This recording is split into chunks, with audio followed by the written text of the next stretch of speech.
Hello, everybody.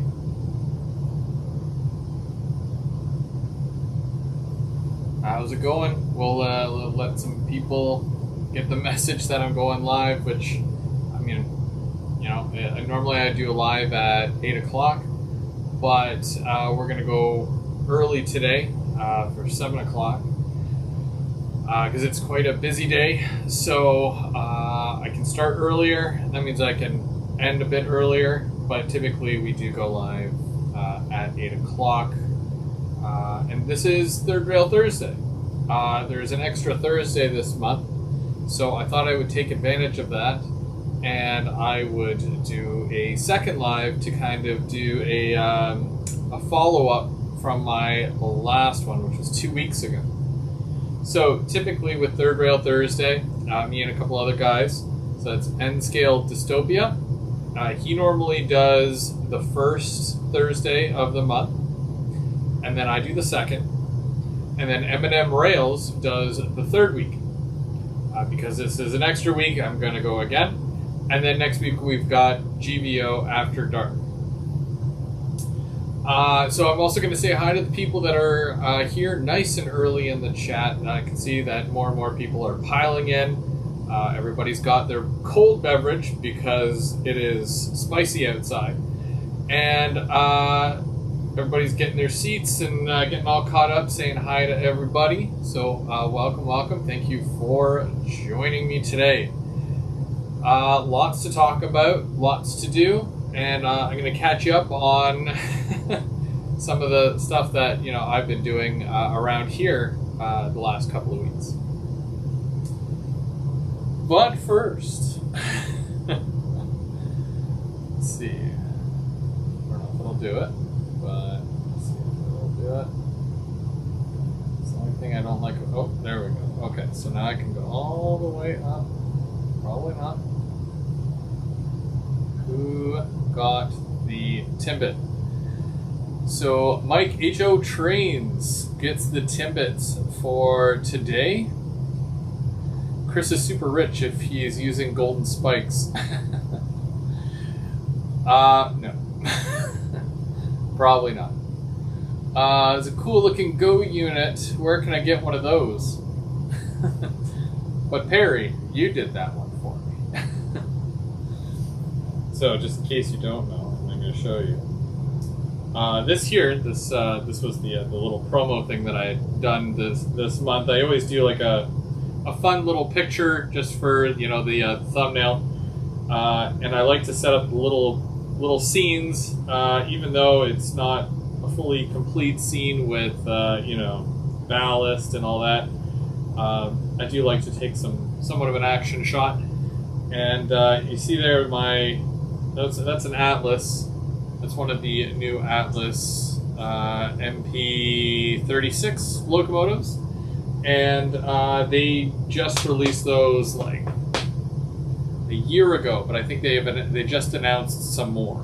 If you check out the Atlas Summer Catalog, they've announced a few more. The one thing they haven't announced is Go units yet. So our good friend Perry, Trains by Perry, he did a couple of custom units. He did one for me, James, and he also did one for Chris, Big CW, also on YouTube. So a big shout out to him. He's also doing a couple other units for me. I don't know if I can pull it up. I kind of want to give you a sneak preview. Hopefully Perry doesn't mind, because I always make a big stink about his work and what a great job he does. So I'm going to show you.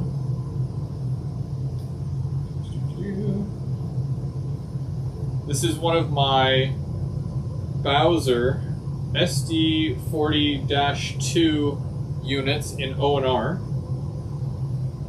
There we go. There it is there. And he's already started to weather it in the sense where a lot of the paint on the side is coming off, and you almost get that rusty color, that underpaint color, where the paint starts removing itself because of the weather. And of course, there's touches here and there. It's not done yet, but he sent me a sneak peek, an early look, and I was taken back by it. Looks really good, and I'm really excited. He has 2 of those that he's doing for me, so get on that, Perry. No rush, but I'm really excited for them. Back to the saying hi to everybody. We've got Perry. Perry's in the chat there. Dundas Junction Model Railroad. Brian Ferguson. Everyone, I see Chris has usual problems with streams. Yeah, I had originally said I wanted to do an 8 o'clock live. I usually set it 5 minutes before, so 7:55. For the last couple of weeks, what happens is that the time changes. I think when I schedule it the day before, the time changes overnight somehow. I don't know. And then it puts it at 11. When we normally go live, that's the one thing that remains the same, stays consistent basically. So 7, 8 o'clock, never normally 9, So Trackside Mike, Floyd, how's it going, Floyd? And Ronald, everyone's here. Rail Artist. Scrolling down a bit, BN Ironwood, how's it going? Am I at the bottom of the list? I think I might. Okay, well, either way. Hi, everybody. Oh, Dwight. Dwight Curley, how's it going? Hello, hello. Okay, so 2 weeks ago, story time. 2 weeks ago, I did a bit of a live where I talked about the frustrations of working with the layout, doing a couple of things here and there. That was only like a fraction of it. You guys only normally see a very small amount of what typically goes on around here. Mostly because I try to keep things positive and upbeat. But, things happen, right? Trials, tribulations, and all that. Always make sure you measure twice, cut once. But in some cases, things just don't work out. And in the event that my Helix didn't work out, which is kind of the case, I kind of had to take a step back and take a different approach. I have a track record. I don't know if you guys have noticed, but I have a track record, no pun intended, of building a layout, and then within 4 years, I think 4 years is that cutoff line every single time, where I end up moving, where I end up having to disassemble my layout and take it apart, blah blah blah, and then I start over. So typically, the starting over process runs about a year. And I'm usually able to get things going again within a year. If I had kept going with the Helix and everything else, there delays, delays happen. As of this month, I have been in this house for a year. I would have had to wait another six months or so to have a full loop bottom and top. To me, that's unacceptable, because that's already a year and a half out of 4 years. I'm guessing. I hope not, but out of 4 years that I'll be here. And I want to run trains like yesterday. So this is the first part of it. The first part is I really want to run trains. The second part is the Helix. At the top of the Helix, going from the top of the Helix to the second level, it really wasn't working. The distance between my levels, I was trying to go a little bit higher, and it would only really work with heavier locomotives, but I don't want to run half of my locomotives. I want to run all of my stuff. And that means I would have taken a big step back with my passenger equipment, which is a huge amount of stuff that I have. You guys have seen a lot of the stuff that I've been uploading lately, and a lot of the cars and whatnot that I own. It's only a fraction. You guys have only seen a fraction of what I've been uploading so far. But as far as what I want to run everything. I want no limitations whatsoever. And so that being said, everything that I've been, dealing with, I took a different approach. I took the whole helix down, and I said nuts to the second level. And then basically from that point, so that was 2 weeks ago. So within 2 weeks, I already have my main line basically done. I know it says that I'm doing my golden spike tonight, but this video here is going to be more of the road to the golden spike, because, and I'll show you after, I'm like that far away from completing the entire main line going around the layout, and I'll take you through it and I'll show you. So, what's 8 o'clock? Oh, GVO time. But yeah, so basically, that's basically how it's been going the last couple of weeks. I've been working away at trying to make everything work, and yeah, it gets frustrating and whatnot, but I find that it happens, right? It does happen, and it's just a matter of making things better, making it work. I want to be able to run trains now and not wait another 6 months. So after removing it, I had to come up with a new plan. So I looked at the area that I have, and I said, okay, well, this is kind of what I need. And the big part of it is having a reverse loop to go back in the other direction, back to the main yard. And you can see the yard behind me. I've got a passenger station, all my equipment's over here. So that's basically the starting point. You bring your stuff into the yard, and then it gets sorted, and then the cars go off to their destinations. Or they're coming in from the destination, like the empties, to go back. So that acts as like a halfway point. So what we're going to do is we're going to have a couple of industries out here in this area. I want to utilize the space. I want to put another passenger station. I want to put a big industry, a couple of little industries, and I feel like I have enough room to do that. All while throwing in a big return loop. So there's two versions of this loop. There was the first one where I put it down, and I said to myself, that looks good enough, until I got the track down, and you can kind of see I've got track here in front of me and up here, and I've got my go-karts here.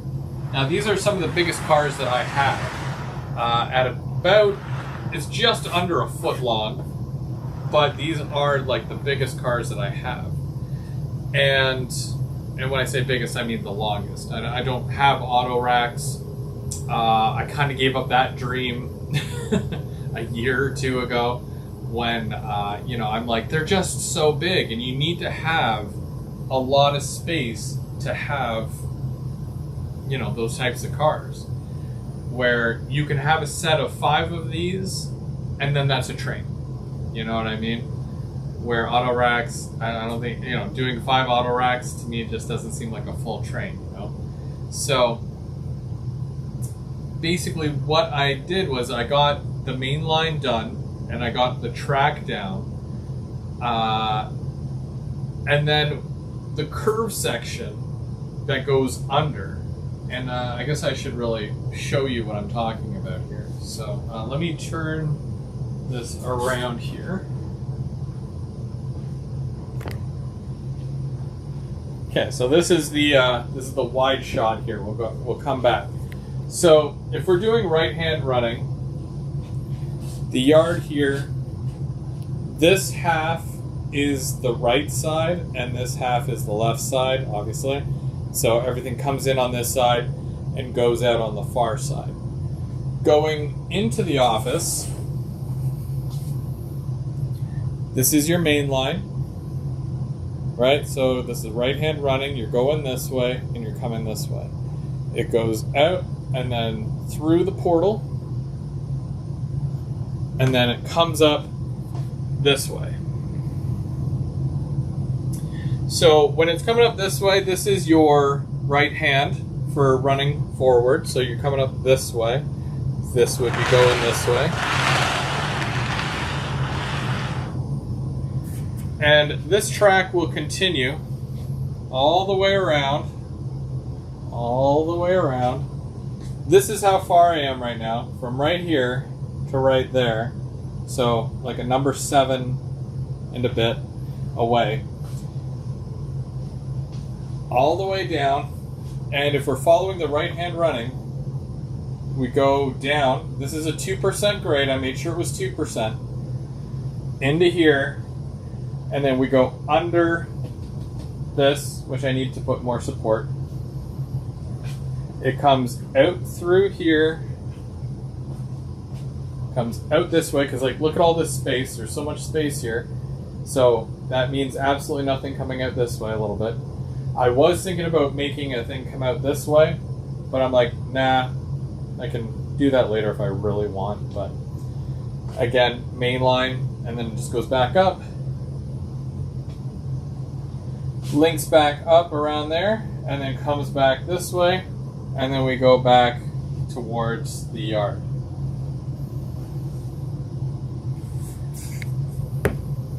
So, the big area, the big return loop, which is on the lower side here, the biggest issue I had with that, when I ran the go-cars through it, they weren't free rolling. They were more, you know, that when the flange is rubbing and you get that squealing sound and whatnot, and I'm talking about the real trains. That's kind of what it was like, and it was very tight. So then I had removed a section from like right behind the tripod, right behind the camera there, all the way to here. And it was after talking to Denny that he said, well, I mean, are you using your helix pieces? Because they were pretty big. Where I was trying to keep it on the small side, but I'm like, well, you know what, if I want, you know, my go-cars to work, I should really, you know, go bigger, right? Hence the go big or go home. Take my own advice, jeez. So I replaced it with 2 of the sections from the helix, and they run right around. So when I ran the track the second time, I was able to push it out a bit, which alleviated the curve, made it less of a curve, if you will. And then I think this is a 33. Yeah, this is a 33-inch radius. So I followed the cork, which I didn't have to get more cork. I followed the cork line, which made this a perfect 33-inch curve. And guess what? The go-cars worked perfectly on it. So once the track was down, it corrected the whole issue. I'm happy with it. And then that's done, right? So because the lower part is done, I don't need to scenic it or anything. I'm just going to end up covering most of the section that's in the middle with upper level. So the first part, which is right here, you guys can kind of see that's in front of me. This is a straight shot here, basically right up to the computer, and I have to add more wood this way. This is all going to be my ethanol, and you can see my racks there just below the camera. I'm going to see if I can put my tanker cars in there, just for loading, unloading, and then I'll have the rest of my buildings right along here, some tracks, some sidings, and then where that number 7 is that I showed you that still needs to go in there, that's going to be just kind of like a passing siding where you come in through that, or you can exit through that, I guess, if you're doing the right-hand running. And then basically that will be where you exit this siding from the ethanol plant.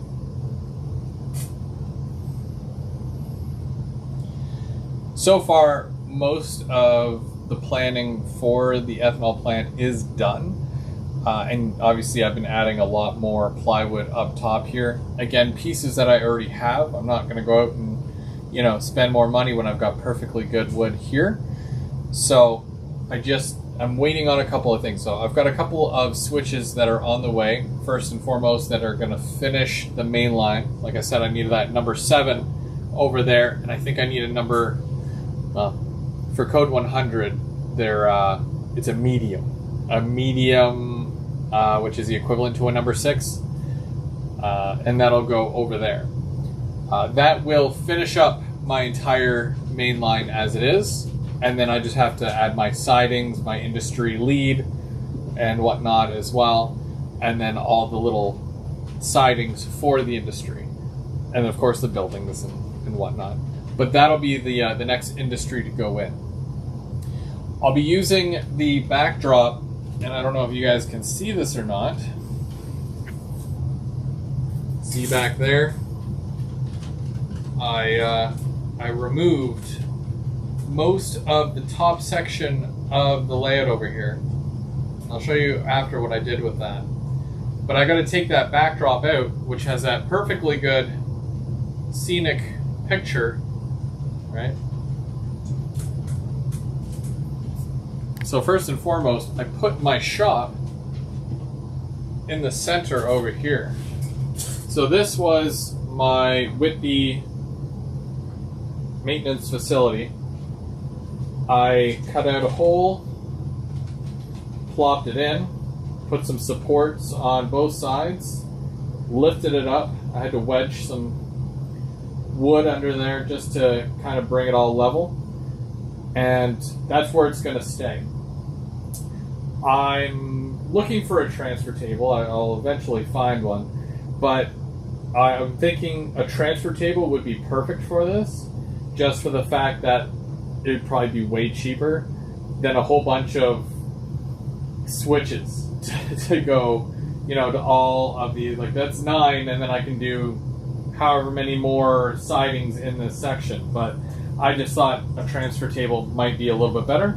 It's going to be harder to find, but we'll see what happens.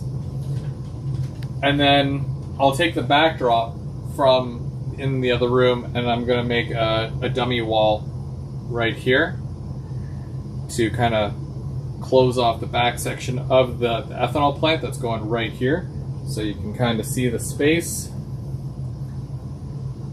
And then once that's capped off, on the other side of the wall, I've got enough space to put a whole storage for passenger cars, and then a downtown right off to the that side there. And in the downtown, of course, I'm going to have, you know, some industries, maybe some buildings, probably some buildings. And, you know, I've got a lot of those other, you know, Merchants Row type buildings as well. So we'll see what happens. I've got a few ideas, but it's really based off of space. So as soon as I find out how much room I need for my ethanol plant here, I can get the backdrop in to cut off the area, and then next step will be the passenger station, and then the city side. So it's a lot, I know, but as long as the main line's done and it's running, I'll be happy, because most of this stuff I'll be able to work on while the train's running. Along with those switches, of course, I've got an AR1, which is an auto reverser, for those of you who don't know. I got to cut the track somewhere in here, and the way I wire it, it'll be just obviously this entire loop here is going to be a reversing section, so it'll be looping back on itself, and to make sure that I don't, you know, cut the polarity or whatever, however you would word that, don't trip the you know, the negative and positive, you know, DCC stuff. Sorry, it's been a long day, guys. Hey, John, how's it going? And Canadian Locomotive Logistics, Doug, Mr. Doug. Can you model transfer table that's behind the Elgin Country Railway Museum? Yeah, I just need the transfer table first. I don't care where it is, but I gotta find one. I know I had mentioned it on the live. I think it was Monday night. I was like, "Hey, does anybody know where I can find one?" Somebody had pointed out PWRS. I went to the site and it was gone. I don't know if it was just sold out prior to that, or somebody was like, "Oh, I want that," and then they bought it right out from under me, or they just never had any. I do have one that I've put into my watch list on eBay. I just don't like eBay. Sorry, eBay. If I get desperate, I'll take that route. But yeah, I'm just I'm waiting for something a little bit more local first. See if I can find something there. If not, and I get desperate, I've got lots of time before that will go into play. But we'll see what happens.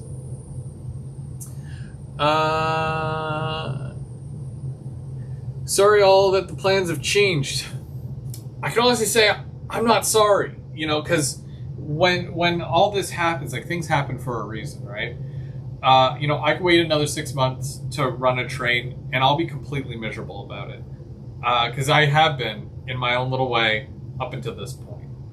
And I was talking to Mark the other day and I said that I've literally gone from needing to wait 6 months to run trains around the whole layout to waiting like 3-4 days, because that package that I'm talking about is going to arrive tomorrow. And what's going to happen? Well, Saturday I'm off this weekend, which is perfect. So perfect. I might even do another live just because, Golden Spike, right? And when I took everything apart here, I also took my DCC system out because it was tucked under here. So I have to relocate that, and I'm still not even sure where I want to put it. But I'm going to put it somewhere, most likely in a temporary sense, just so that I can run trains. Because once that is in, and everything's glued down, I think that there's just a little bit of gluing to do. I had the AR1. I'm going to drop some feeders tonight. I've made some marks where I need to drop some feeders. But after that, I'll be running trains.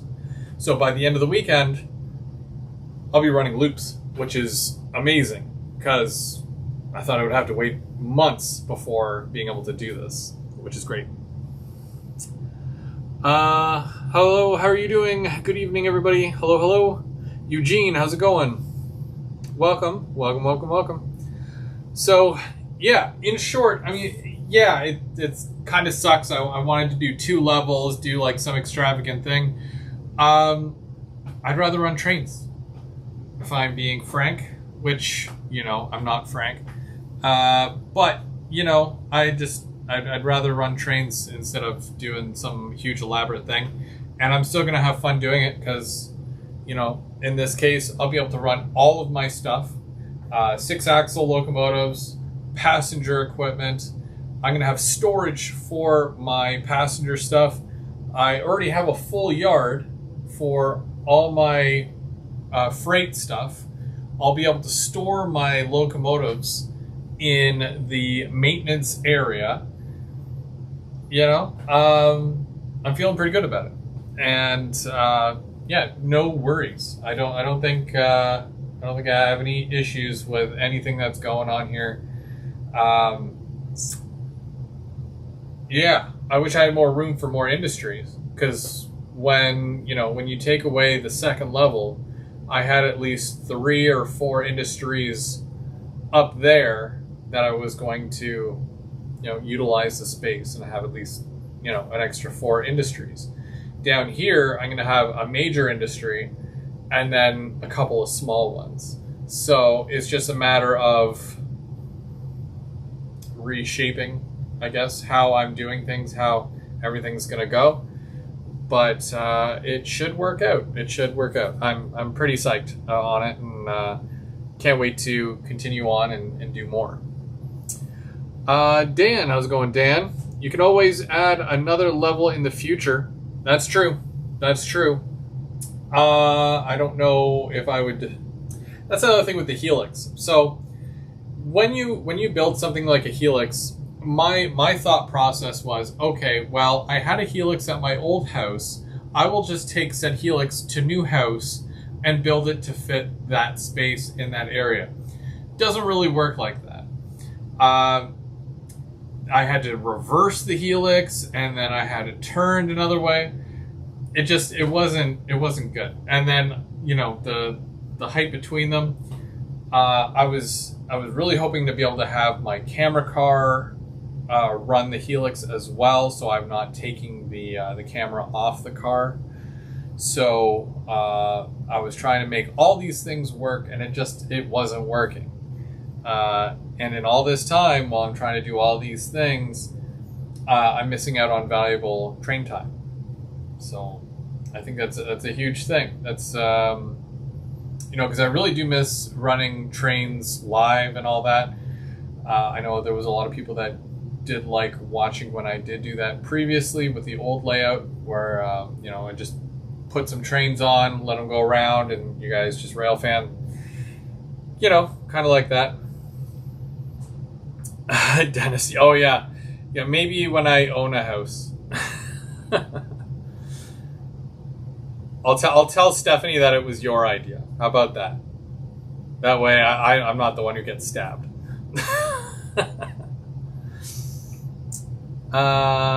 Any space? Well, the space that I had for the Helix is right where you are standing right now, the camera, and it's a big 6x6 area.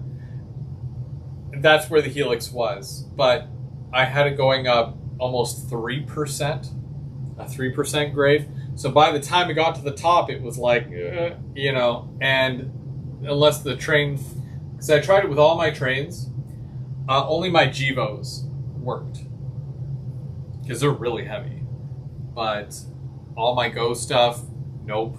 F40s, don't even ask about the F40s. Oh my gosh. So yeah, it was tough. But the other side of this, and my son was down here, my oldest son was down here the other day, and me sitting here, he's probably about like this tall standing. And this height is perfect. He can see everything. He doesn't need to stand on a step stool. And he's really excited for me to get this going as well so he can run trains. So I think that for the kids as well, having it at this height, even though, you know, I'm yay tall, and then like you got Mark who's like yay tall, he'll be looking down at everything, and when I stand I look down at everything. It's not a huge deal, because I like to sit and, you know, watch the trains go by or take pictures, you know, the low shots and all that.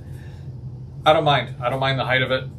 So, you know, it is what it is. And of course, I know Canadian Locomotive Logistics, he has this camera car, and he lent me one in the past where, you know, you can do a live right from the train itself. And he's also set up some software where you can run the train from somewhere else, and then I put the train on the layout, and then you can basically run the train on my layout, which is pretty cool too. I want to give that another shot on this layout, so we'll see how that goes. Let's see. The transfer table at the museum was just fixed up. Good reference. Huh, okay. As long as you're running trains, that's right.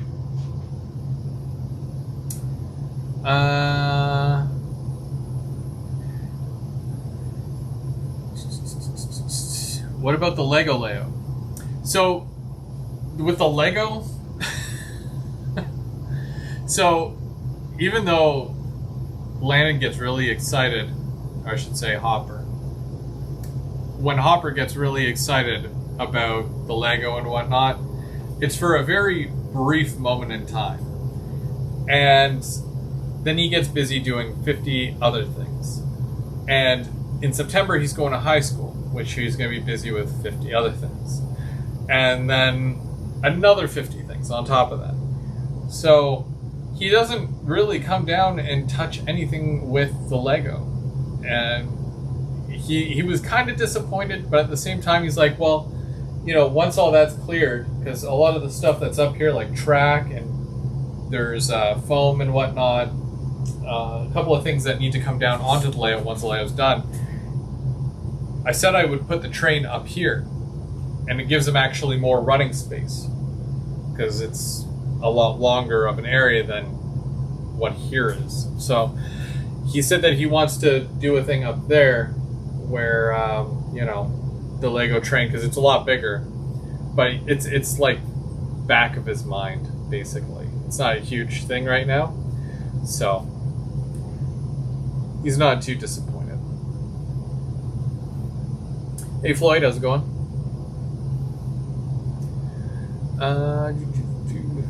So yeah, so it's been a pretty busy couple of weeks, and you know, I'm really excited to get started on this, get this done. Oh yeah, and then I broke a jigsaw blade. I think that was my fault, but yeah, no, it was definitely my fault. And then yeah, that delayed things for another couple of days. So I would have been done sooner if not for that. But yeah, so I'm gonna start drilling, and I'm gonna see about hopefully attaching some feeders and whatnot. We'll see what happens here, but I'll still be talking, but I'm going to be doing stuff while I'm talking. As opposed to not doing stuff.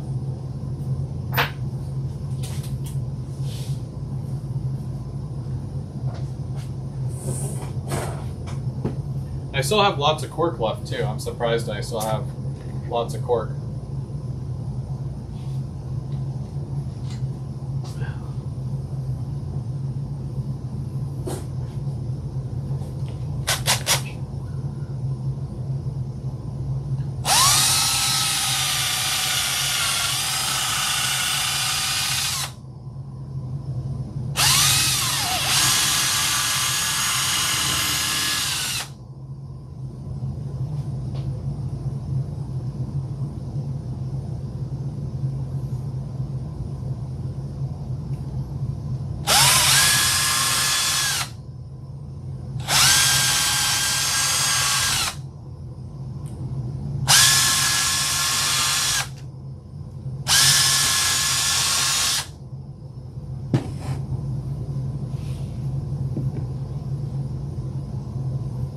I also need to figure out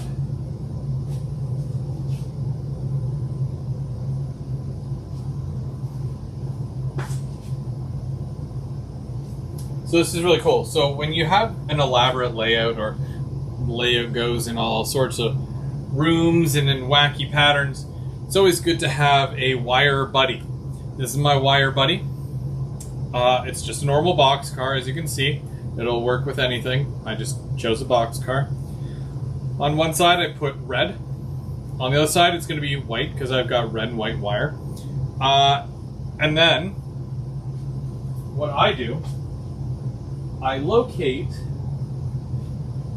my red wire, which is over there. Which side do I have stuff on? Okay. So, and typically I would have a locomotive to help me out, but like I said, there's no power going to the layout right now, so that's fine.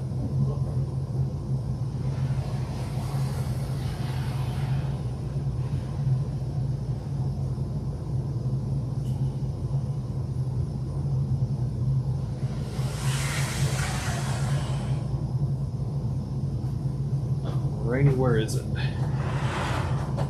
Oh, no, it's going back. Give me 1 second.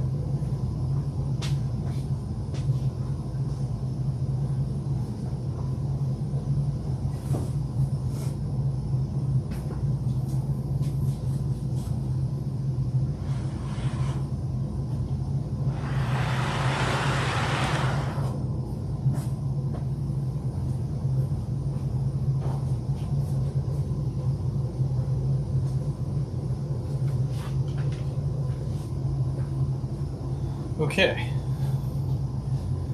Go cars, don't fail me now.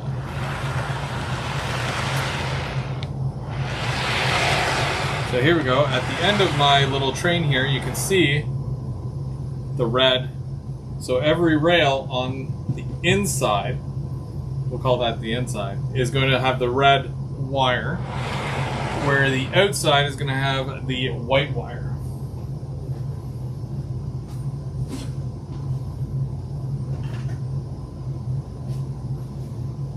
This is one of many wire boards that I make. All my red wires go to here, white wires go to there, and then I've got an in and an out for both here. So red wire coming from that way goes into here, red wire out goes to the next one that's down that way. And I put these all along the underside of the layout. Makes wiring so much easier.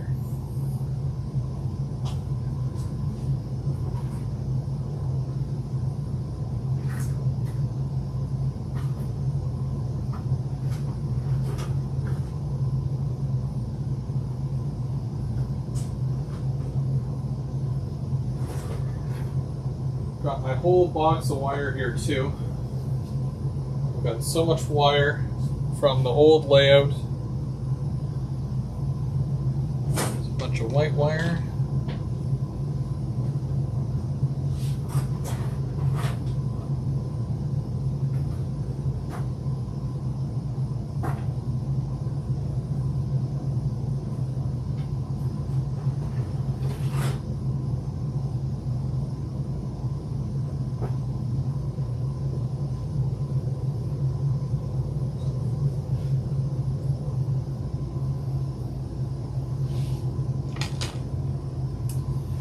Oh yeah, so on to wire here.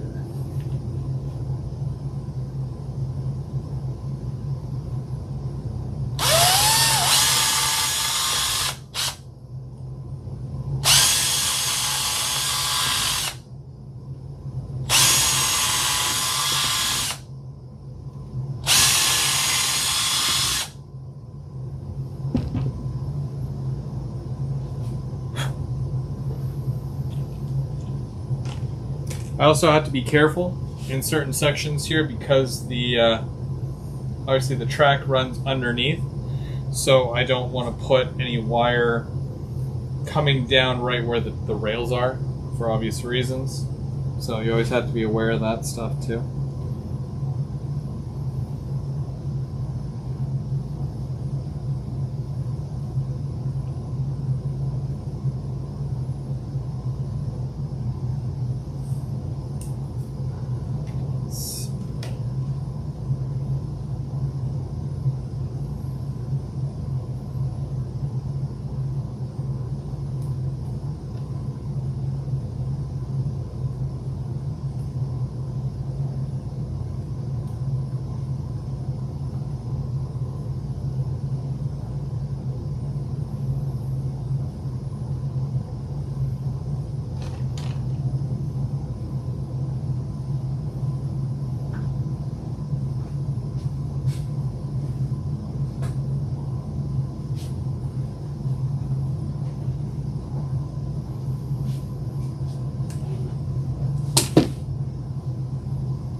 Hey Sean, how's it going?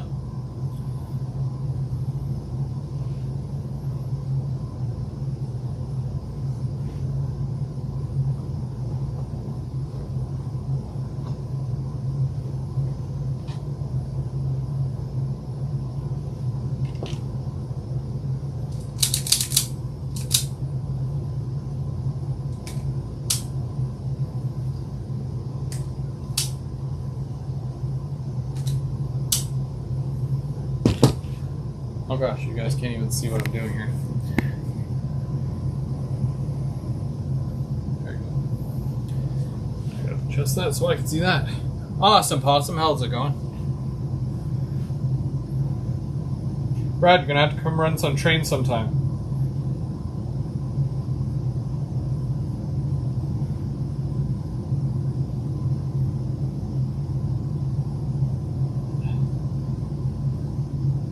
Okay, so then we've got this here, so I'm gonna use a bit of a longer, so I can get away from that side.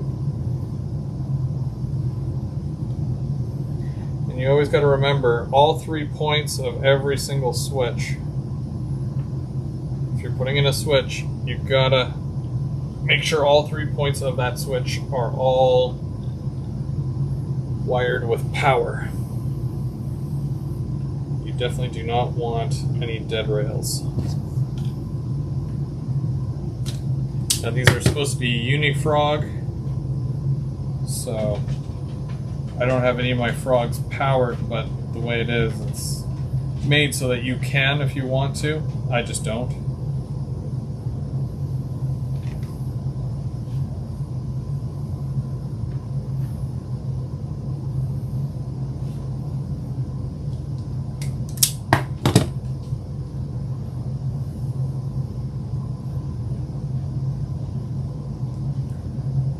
Where did that hole go?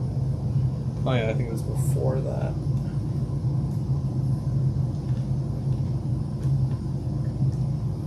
There it is.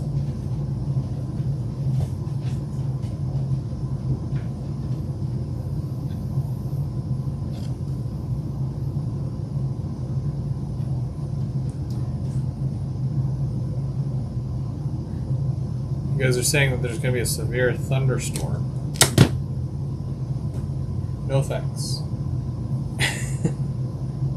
Unless it's tomorrow during the day when I have to work. Then, you know, so be it.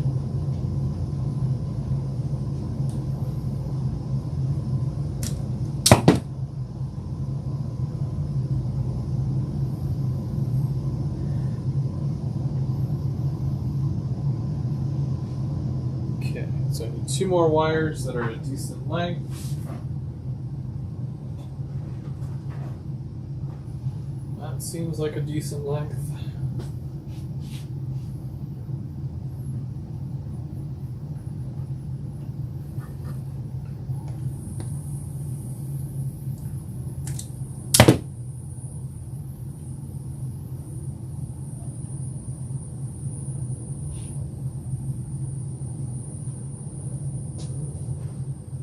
I need 1 red wire that's a decent length. I know I've got them. It's just a matter of finding them. That's not too bad.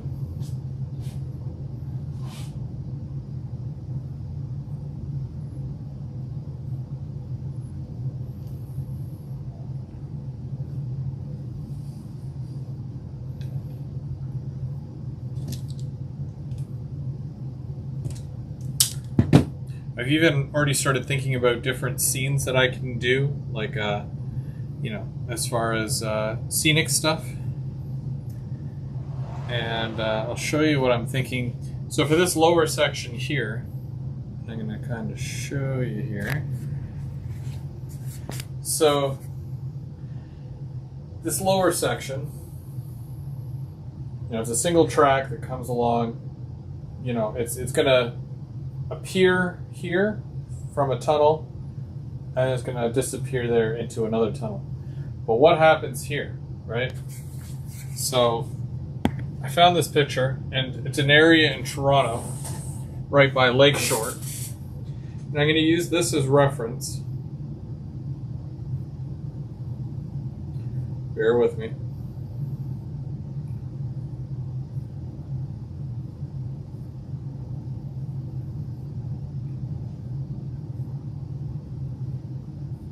Go. So this is an area near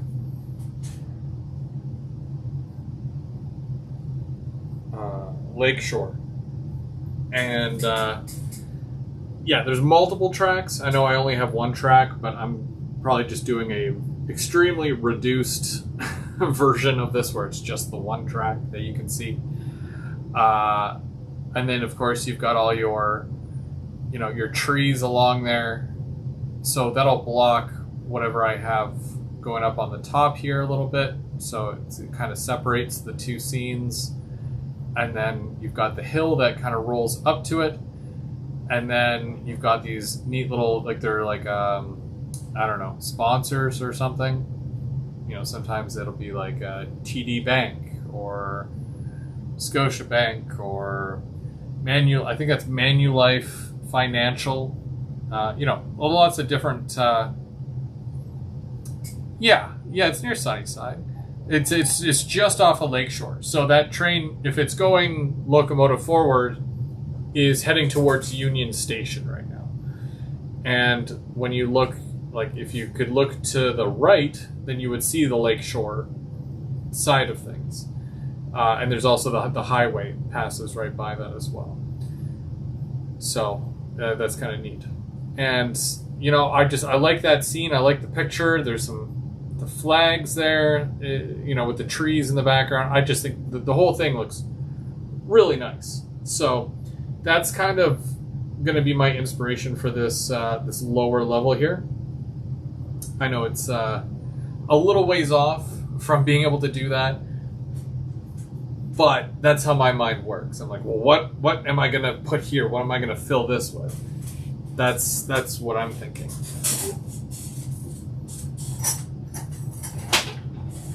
Even if it's not exact geographically for what I'm doing, my layout, my rules, I guess. I don't know. At that point.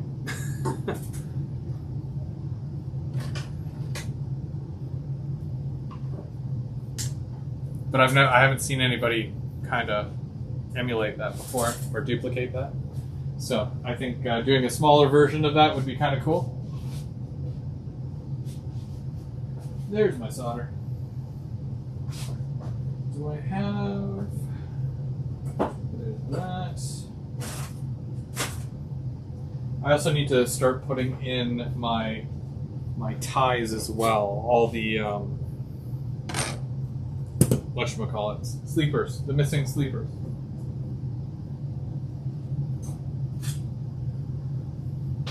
It's very important. I don't want to forget that. I also don't want to leave that till like the very end, like the last thing. Hey Anthony, how's it going? The new Walther stamping plant just came out. Are you going to get it? I don't know. It would be cool, but because when I was looking at different things that I can do geographically that I would really want to put on the layout, I was looking at Whitby. I was looking at Whitby in particular as an area, and you know, it has the maintenance facility. There is it's either a stamping factory or a painting factory for, I want to say Ford, either Ford or General Motors. I can't remember right now. Things are a little foggy. But yeah, so, but then I'm like, well, yeah, but I don't have auto racks, so, you know, why, well, you know, I can't do that. That wouldn't make sense, right? So I'm trying to stick to the like what cars I have, what can I do with those cars, you know, what type of industries and whatnot. That's why the ethanol plant for this area here, that's a no-brainer. I've got tank cars and I've got grain cars. So there you go, right?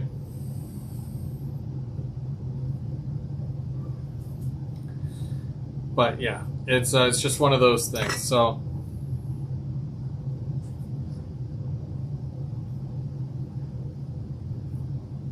but the stamping plant sounds good.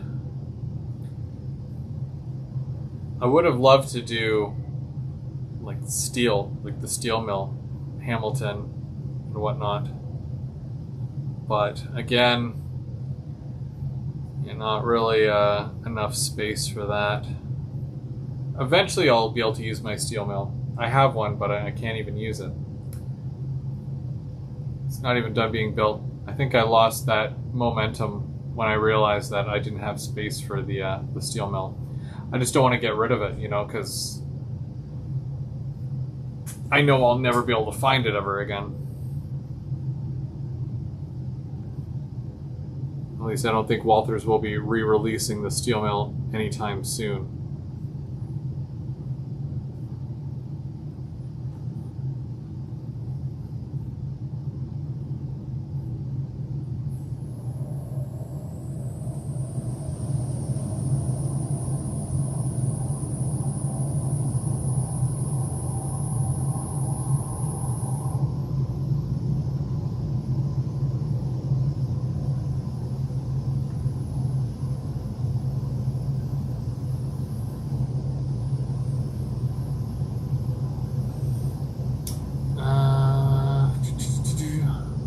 General Motors. Propane dealers, lots of industry. Yeah. Only takes flat cars. Then why do they have so many auto racks over there? Because there's a siding right by, and I forget the name of which station it is, but it's right by Whitby. Guildwood? Guildwood Station? I have the worst memory. But yeah, they always have a whole thing of auto racks there. I'm sure like those, what are they, 80-foot box cars? They bring in, they're auto part box cars. But if it's just a stamping plant or a painting plant, I'm not sure what they would have there. I didn't really look into it all that much. I got to a point where I'm like, I'm probably not going to be able to use that, so I'm not going to bother.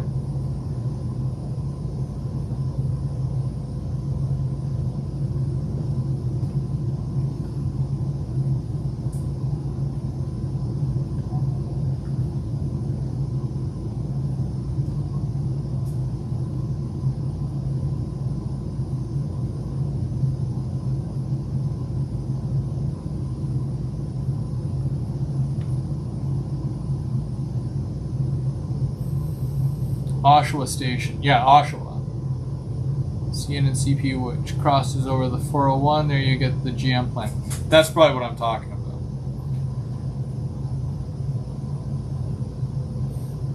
Hey, Denny, how's it going?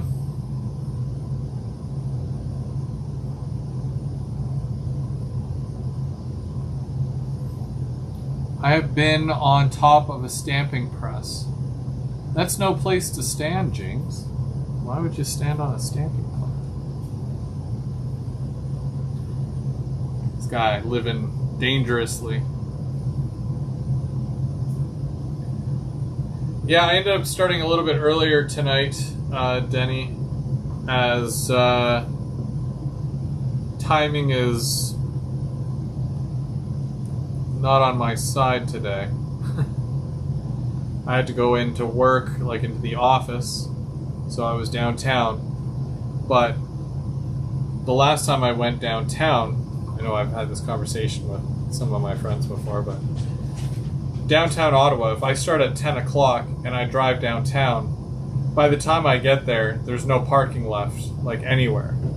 And I needed to go in for sure today because I'm at that 5-year mark with my computer, and I needed to trade it in for a new one. I've got like Windows 11 now. Not thrilled, but it had to happen. So, yeah. So I went in and I was there like 2 hours early. Again, not the best day to do it, but it is what it is. So, yeah, I was at work early, and then I definitely was not feeling well. So then I left work early after my computer was swapped out. And yeah, then, you know, having to drive my wife around. Soccer was canceled tonight, but I'm gonna have to pick her up at like 9:30, so I gotta be done my live by like 9:15-ish. So I wanted to start early. Yeah, I know, because you guys wanted my life story, right? I had to start early to get enough talking and work time done. You know, a little bit of everything, right? Yeah. And I was also kind of really hoping that the package would show up today, but it did not. That's a whatever thing that happens.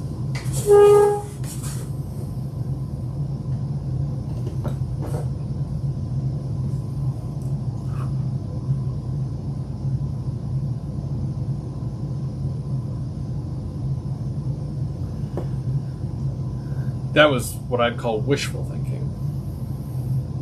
Which again is fine, but I'll probably end up doing another live, I want to say Saturday night, but it really depends on what I've got going on Saturday morning.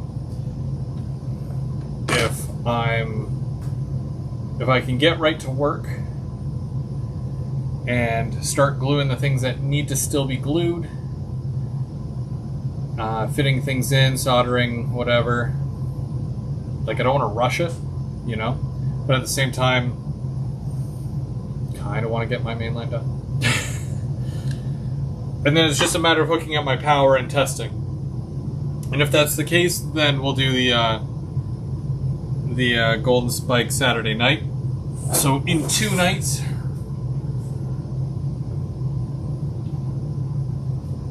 So that'll be fun. Saturday. Then I gotta find a spike or a tin can and then paint it gold. Because I think I got rid of my old one. I don't even think I have that gold paint anymore, if I'm being honest. No, I don't think I need to do that. But you know, the whole celebration thing.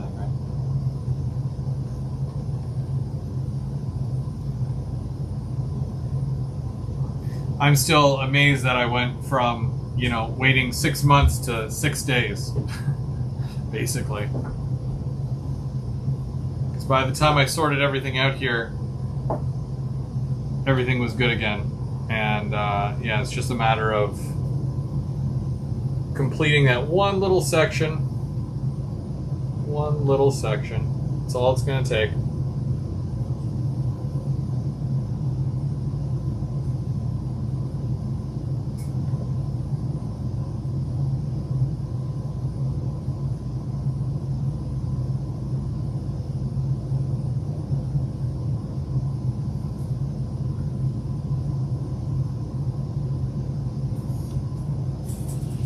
And then at least that way I can run a few trains for you guys and, you know, do all that kind of stuff on Saturday. I think that'd be neat. I think you guys would appreciate that. Walters has new houses and interiors. Yeah, they took a note from what's that company that already does those interiors? And I know somebody knows. Roomscapes or something.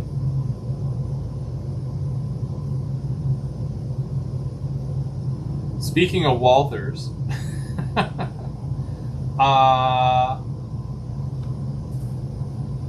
did you guys? And I'm pretty sure you did, because you guys are usually on the up and up like I am. And in some cases, you guys even I get messages and emails and stuff like that. Did you guys see the trading cards that Walters is doing? And please, by all means, tell me what you think. Again, this is a judgment-free zone. If you love trading cards, all the more to you. But Walters doing trading cards, you tell me what you think. Let me know, because To me, it's just weird, you know.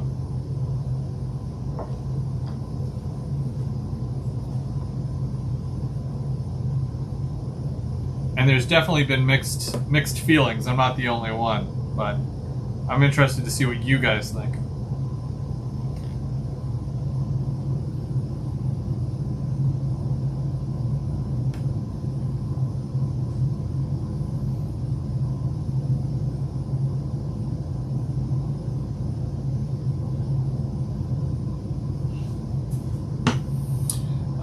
Vienna Ironwood, they're cool, but I'd never buy them. Yeah. So while you guys are putting in your thoughts, you know, I'd sooner buy the model than the picture of the model, if that makes sense. You know? I know that there's a market for trading cards. I'm just not sure if the market for trading cards is also the same market for trains, you know? Now, if it was like, oh, who's a famous sports person? Felix Potvin. Do you guys remember Felix Potvin? Goalie from the Toronto Maple Leafs, probably the greatest goalie of all time. And then everybody sends me hate mail. Imagine it was him, but on a train. Okay, I could see that, but there'd be no way, right? It just doesn't, doesn't make sense. So, yeah, I don't know. You know, I mean, I don't even think, like, you can't battle with them. They're not like Pokemon, you know? My train is battling your train. How many XP points do you have, or damage points? You just look at them, right? Like, they're just collectible cards, I guess, you know? They don't do much. I don't know if any of them will be considered rare or, hard to get, you know?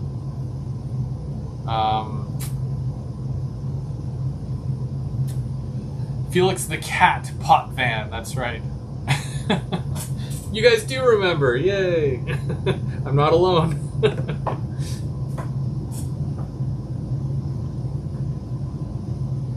It was either that or Roberto Alomar, but, you know.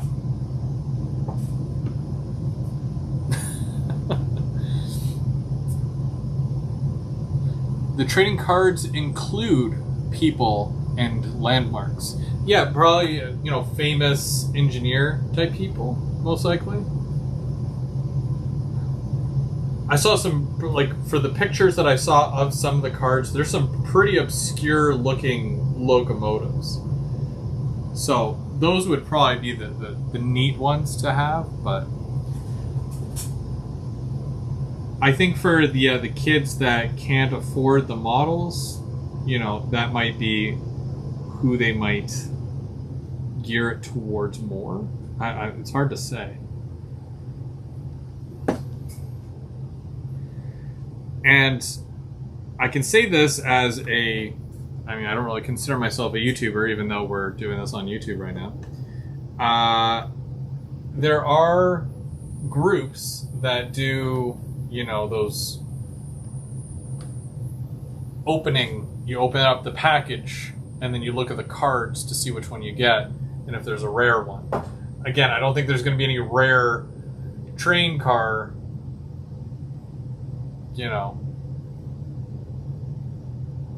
trading cards in those packages. I don't know how they're doing that, but that's usually what they're looking for. There is a group that would look at that. I don't know. It's such a tough one. I don't know.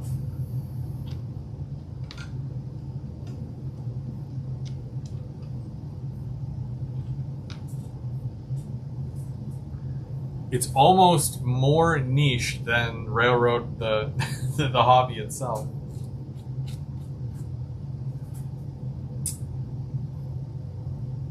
Oh, Blue Jays! Yay! Yeah, I know sport. Don't ask me to name any more famous baseball or hockey players. Michael Jordan. There. LeBron James. There we go. See? Sports. I did sports one.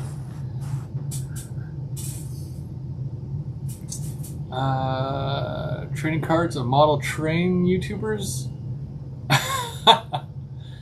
Yeah, I got this limited edition M&M Rails rookie rookie card. So it's back when you didn't have facial hair. That would be good. Mark, get on that. We need a rookie card.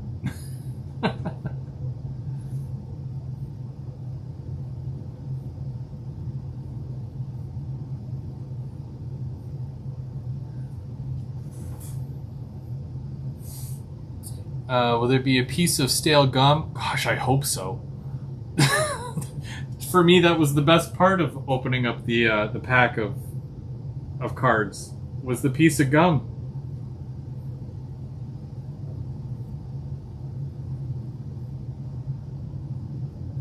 They never said anything about that, but maybe there'll be some like chewing tobacco or something in there. Who knows? That'd be kind of neat.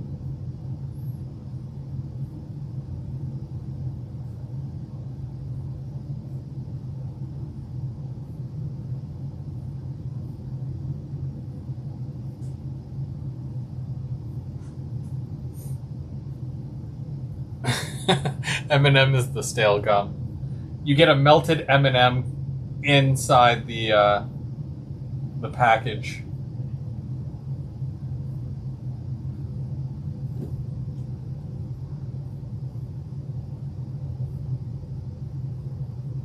I can see people asking for a refund.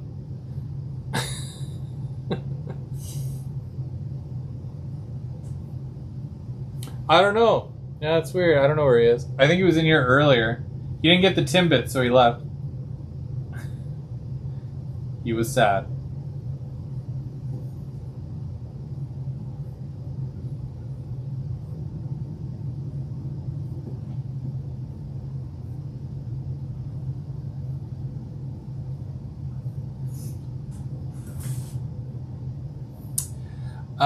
I'd look for the Govia 10-year logo card. Yeah, I don't know. And scalers get like a smaller card, you know? No? Terrible idea? Yeah, I know.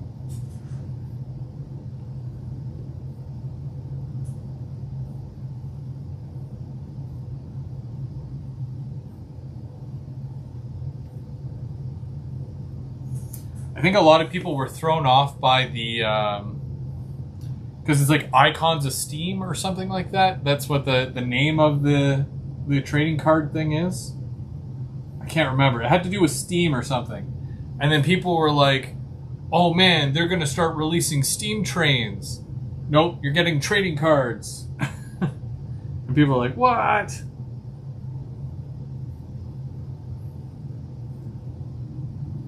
Yeah.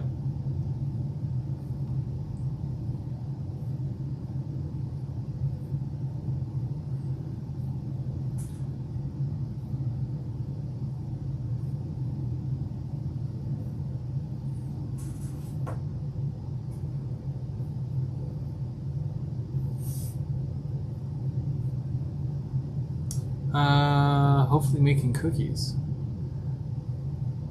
Trains of Steel. Ah, okay, yeah. That's what dyslexia will do to you, right?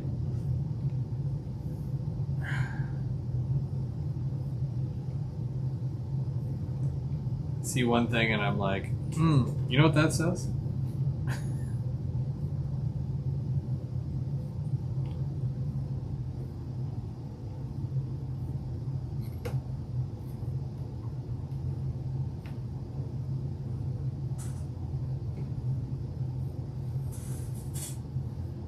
Titans of Steel. Okay, but Titans of Steel, doesn't that almost sound like we're going to make a major steam locomotive announcement. Titans of Steel. That, or it's like, you know, those Mr. Man body competitions where they're like jacked, you know? Titans of Steel. I don't know. They'll put anything on a trading card.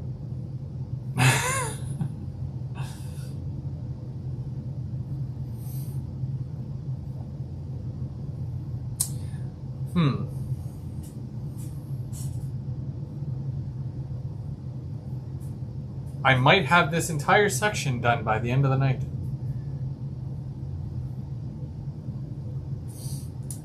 Would have to collect stats on each YouTuber for the cards. Date started, height, weight, where they're at.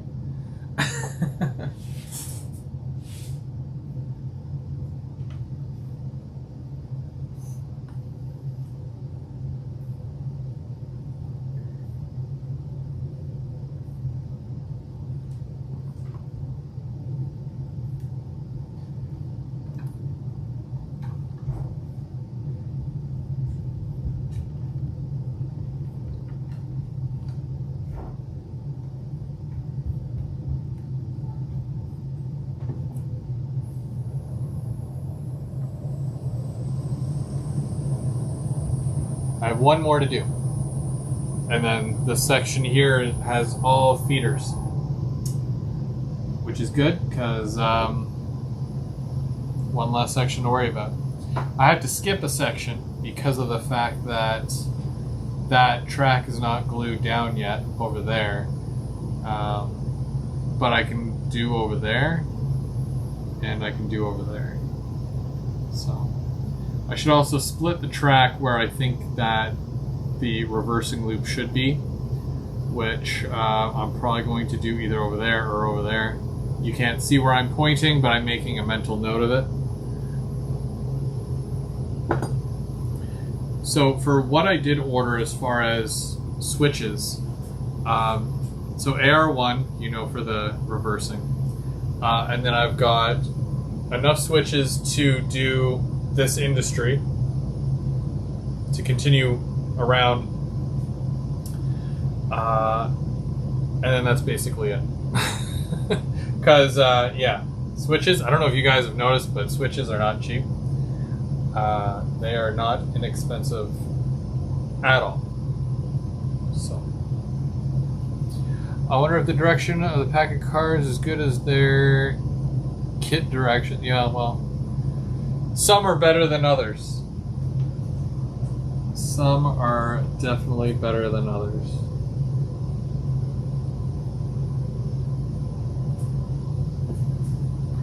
And, you know, that's another thing. Are they including European trains? Like, is it something that Anthony would be interested in? Anthony Dodge, right? Are they doing the European stuff, or are they just doing American stuff? Are they doing Canadian stuff? Or is everything going to be a bicentennial? Oh, I got another bicentennial train. Why? You know, I think people will get annoyed by that. But they don't really, like, give you all that information. They're just like, you know, mystery cards, you know.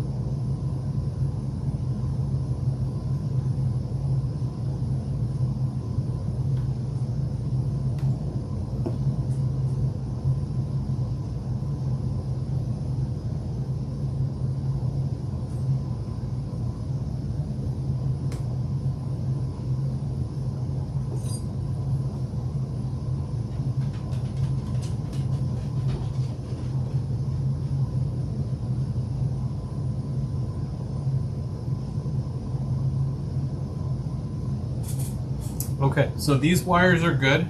I'm gonna move down the line a little bit here.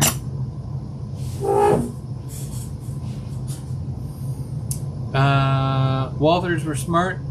They would do real trains, maybe in retro tops, baseball card style. Make each company active, like a team, and even have a team checklist. Yeah, I'd want a full list You know, like there's 100 cards, and then you have to check all the ones off the list to know that you've got a full set. How do you know you have a full set, right? But you know, because it's Walthers, and this is definitely not a jab at Walthers, because I've purchased Walthers, but I think that's why I can make this joke. There'll be pictures of trains, but they're not completely accurate. There's going to be a lot of missing parts to them. You can add to the pictures if you want, but, you know, some of those parts are sold separately. Yeah.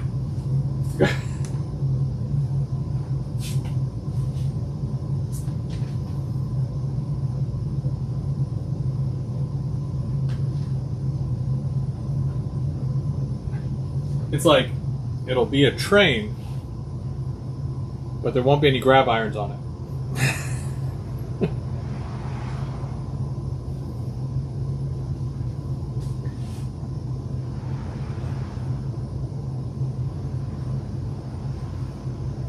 And no, that's not me making fun of Walthers. I buy Walthers too. I like Walthers.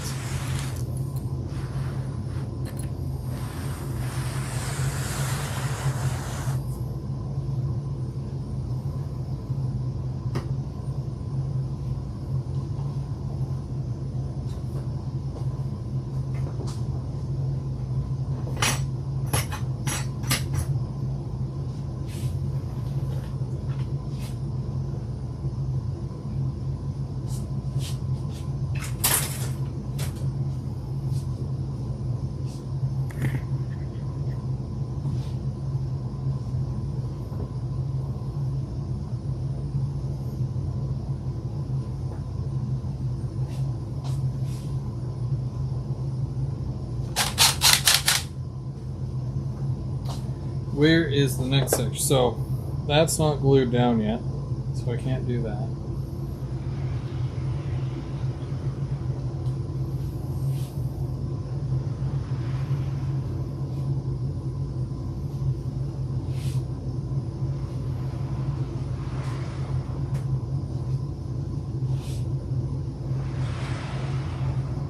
Some of this I have to like wait for because there's some switches in here. Yeah, so I got to do one on like this side, in the middle, and then down here.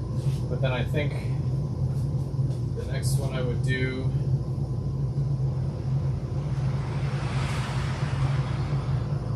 would probably be right here.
So red is still going to be on the inside.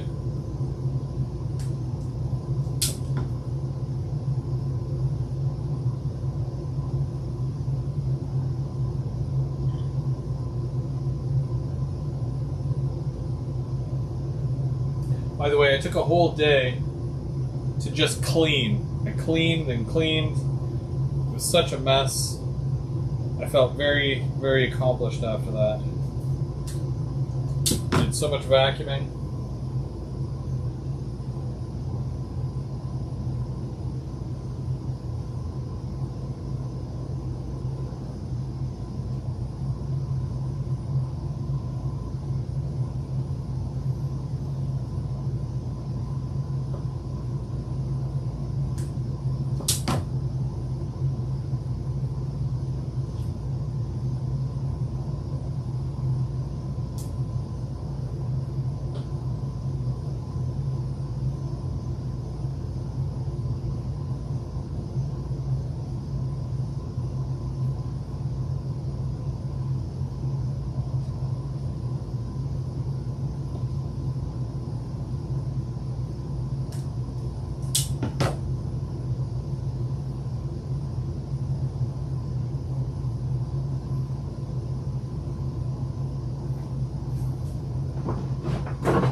Now solder that.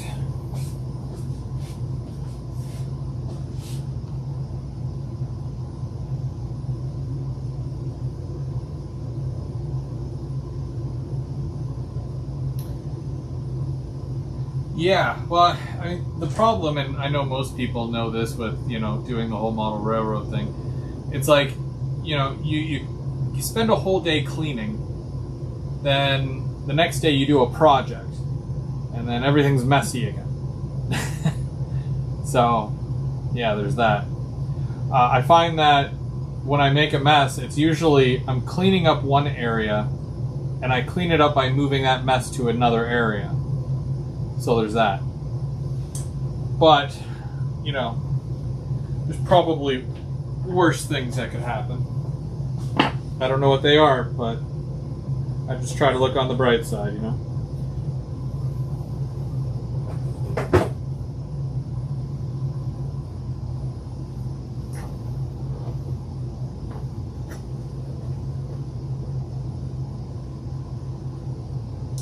Am I going to use foam for sculpting the layout?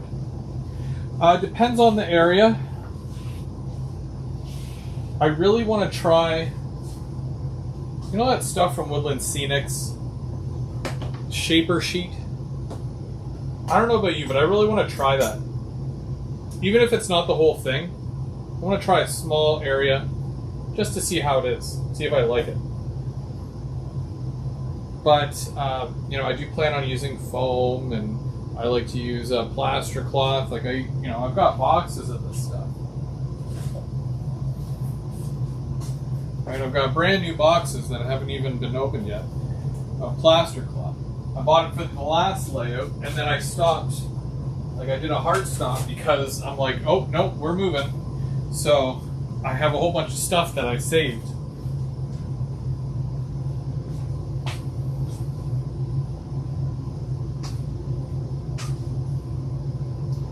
But yeah, I do a lot of the plaster cloth, and I use the pink foam as well. I have to get one of those hot foam cutters still.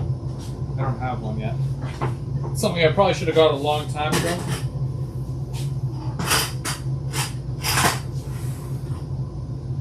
But I never did. I just need to still.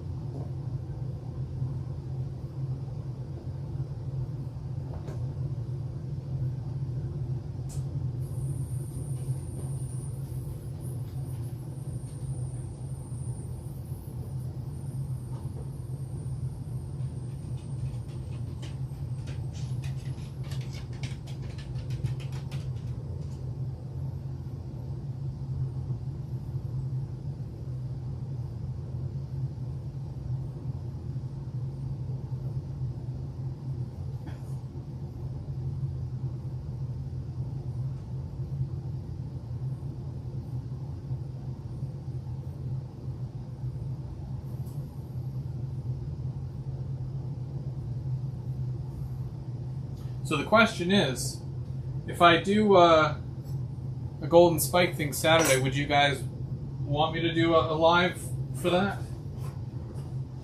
Would you guys want to see that? And then finally see trains running? Because I'm thinking about it.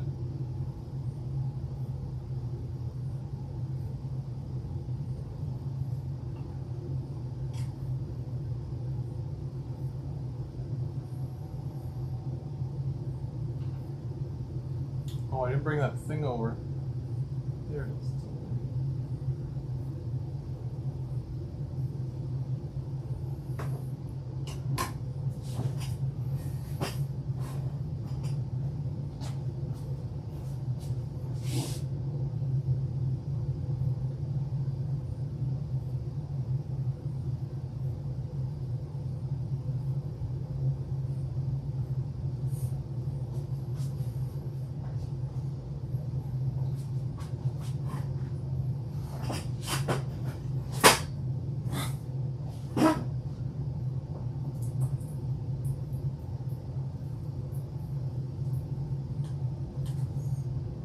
I always get nervous about doing stuff like that, especially if I haven't tested it. Like, I did a lot of rigorous testing on the last layout, especially with the fact that, you know, obviously helix and multiple levels and all that stuff. I finally finished my yard. My yard is complete, so I can totally run right through my yard now. All the tracks, which is great.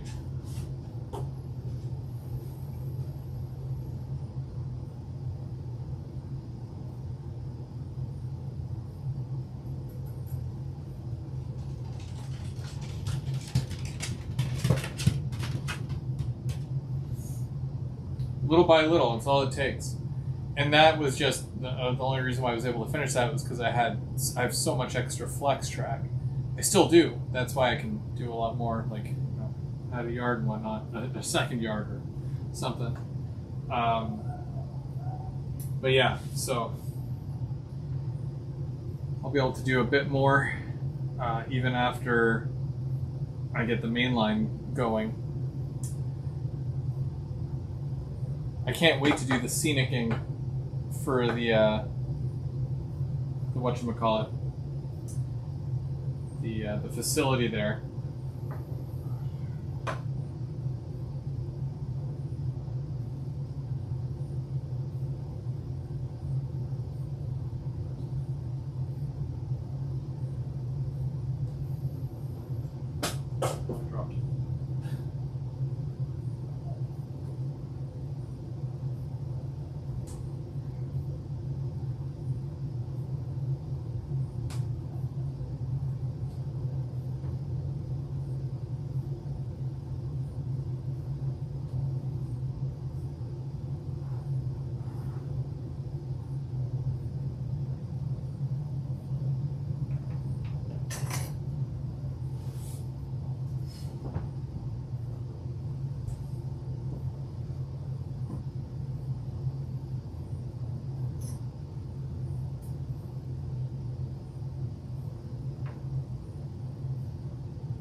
Okay, so that's another 4 in there.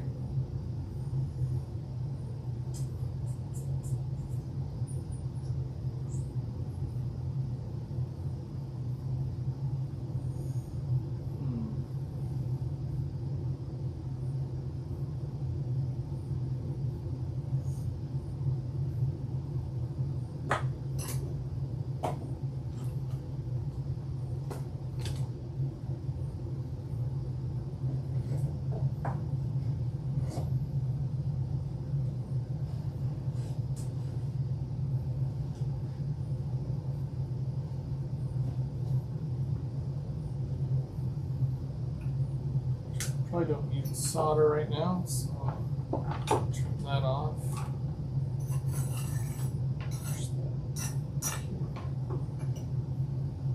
Just gonna see if I can connect these.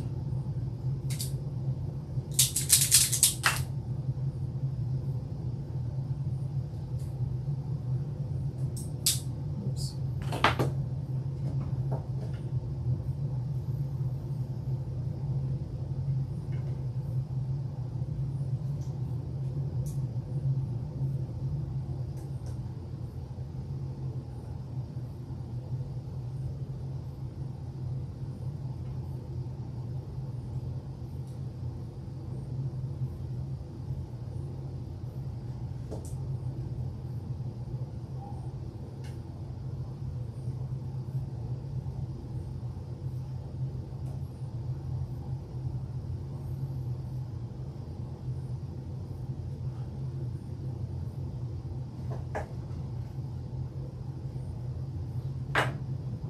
White ones.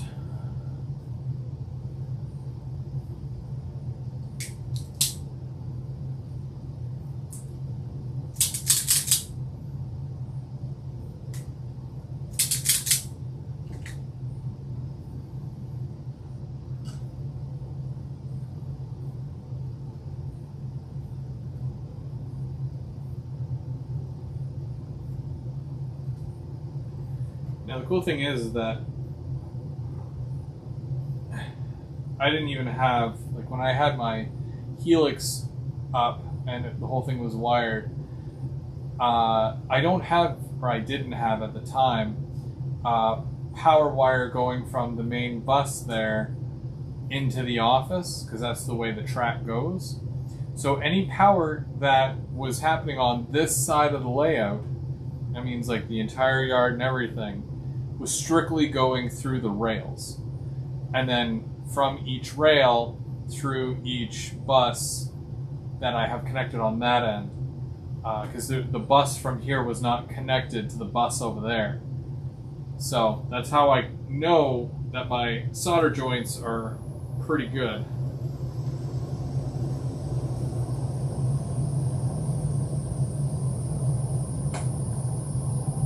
I always try to do a good job on wiring, even though it's like my least favorite thing.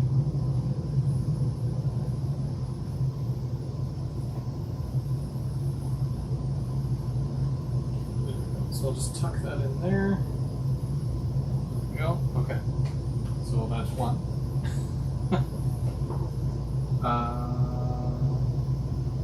And of course I need to do all of that. So if that's on the inside, so that'll go like this.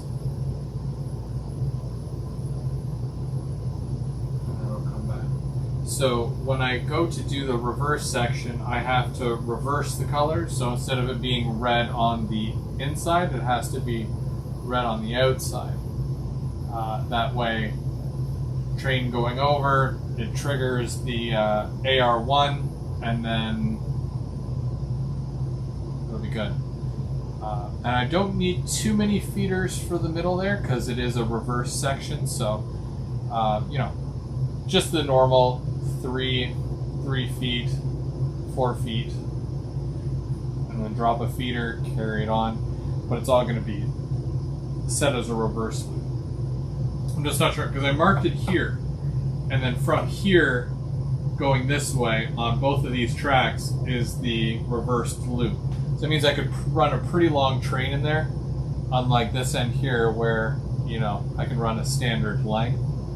Not that I need to run something that big, but just in case I choose to, I know I have the option.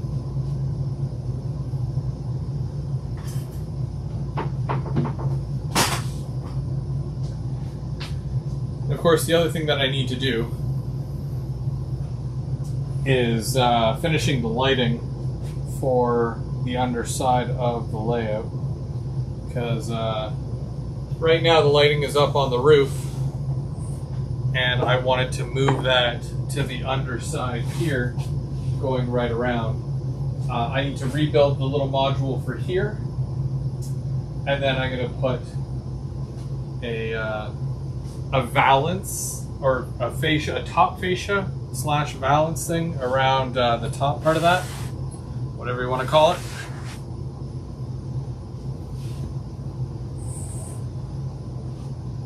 Hey Robin, how's it going? What's everyone saying? Chris, are you going to get the new Atlas Tropicana cars? Probably not.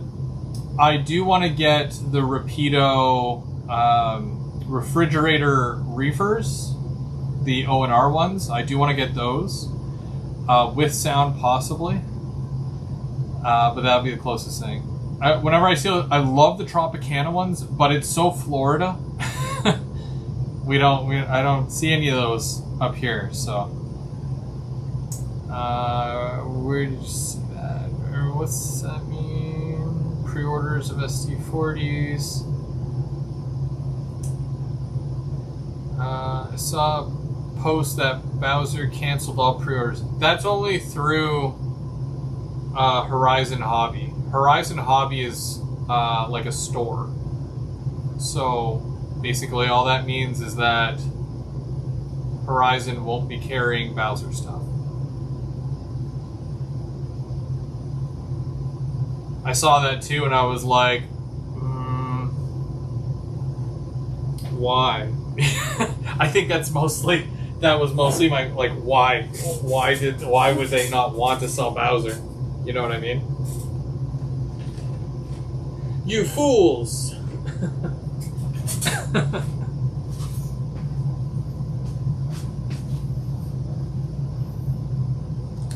Where'd my little screwdriver go?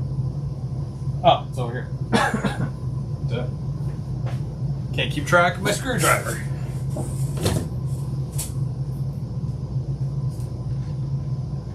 Robin has the same mindset. Why?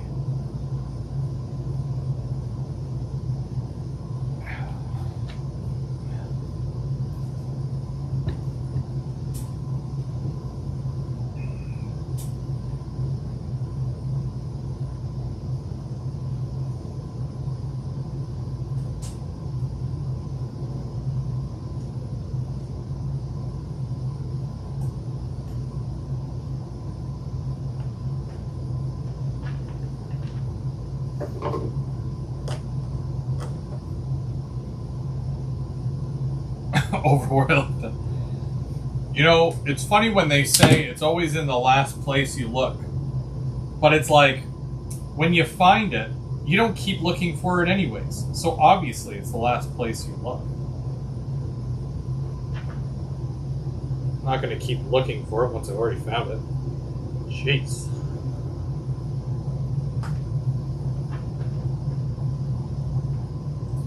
I don't deal with Horizon.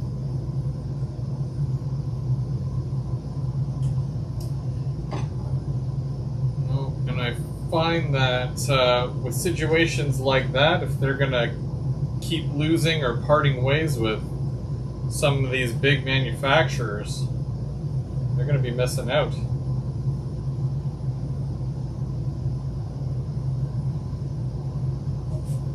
I know it might sound biased, but Bowser's really good. It's really good stuff, so...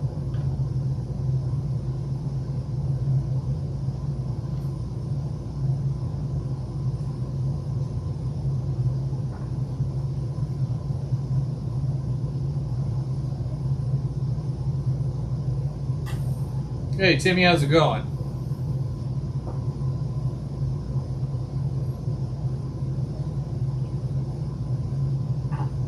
Okay, so I'm wiring up the middle, the cross section, if you will, for the crossover, and I'm adding it to the rest of the main line. So everything coming from that way, this way is always consistent. Where the outside, or the closest to me, rail is all the white wire. And all the inside, or the farthest rail away from me, is the red wire. I always treat that as the positive and the negative. Why? Positive, because red's my favorite color. And negative, because black and white are considered negative colors. So, there you go.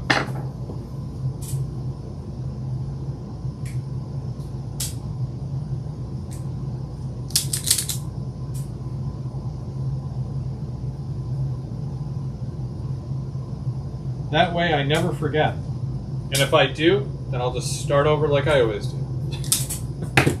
Not start all my wiring over again. Whew. It's bad enough doing it once. I don't want to have to do it a second time. I always say, if there's one thing I wish I didn't have to do to make this all happen, it's the wiring. Someone else could just come in and wire away for me. Have at it, you know. Pizza and libations, you know. Just go to town and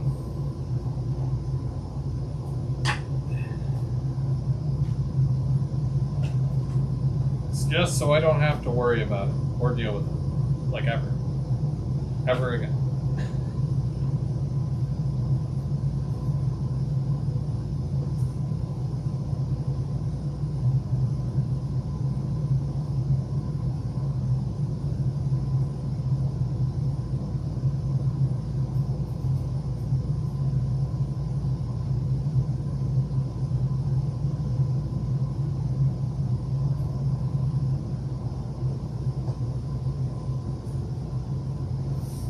Got to OVR, they have lots of supplies there, new trees and stuff.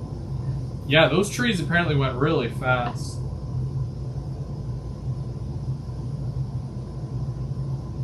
They look really good too. I forget the name of them. It's a person's name.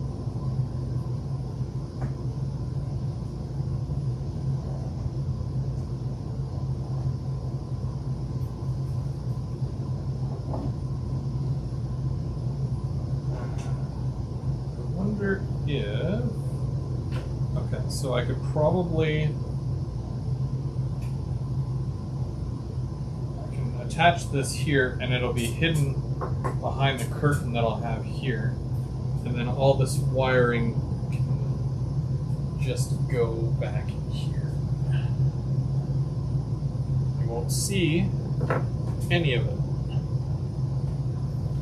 or as we say in Canada, none of it. Won't see none of it. It's a little Canadian humor for you.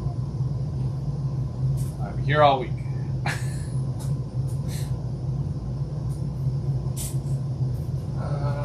So I'll get a screw and I will put that, I'll mount that right there.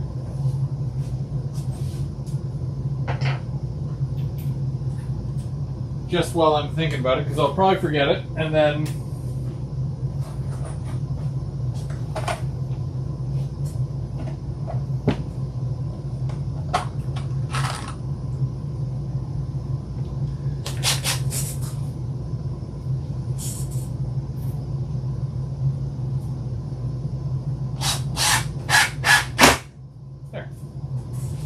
bing, bada bang, bada boom. So then there's these guys. And I'm going to need another one of these things.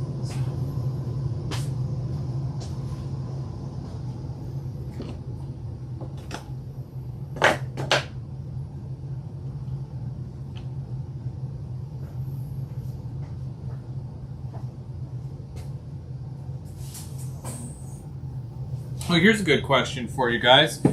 This is going to be a group question. I'll kind of show you where, and I'll show you, I'll say, you know, option A, option B, option C. I want to know where you think I should put my power supply. Okay, so this is going to be the control thingamajig for my whole layout. So, option one,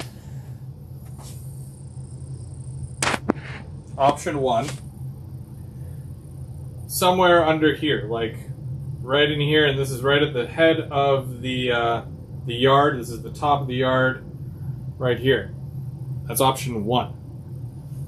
Option two, closer to this side of the yard, right? We've got the station, but it's like this end of the yard in here. So this is option B. Option A option B. Option C, because I've got some, you're going to have to mind the mess, by the way. This is just my workspace. Like, this is already all done. I don't want to put it here. But I can add it in here as part of my computer and whatnot in this area. So this is option C. Option C.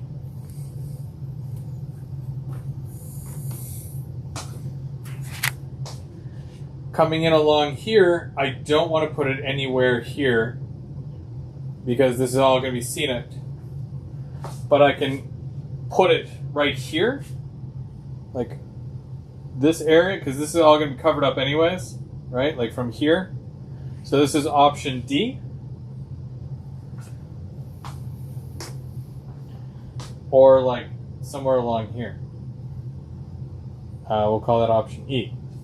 So option A, option B, option C in the back corner there, D right here, or E somewhere along there somewhere. What do you guys think? Because honestly, I'm open to really anything at this point. I'm curious. I want to know what you guys think. If I do what you say, cool. If not, no hard feelings, right? We'll still hang out. But yeah, I just want to know what you think. Because the thing with it is that I've got a long cable anyways that I can, like, I've got one of these things here.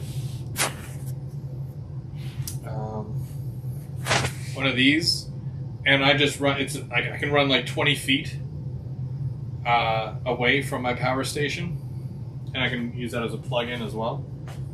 So it's not a big deal. But what do you guys think?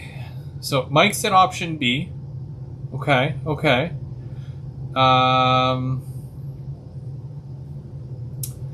Perry says A or B. Okay. Floyd says C.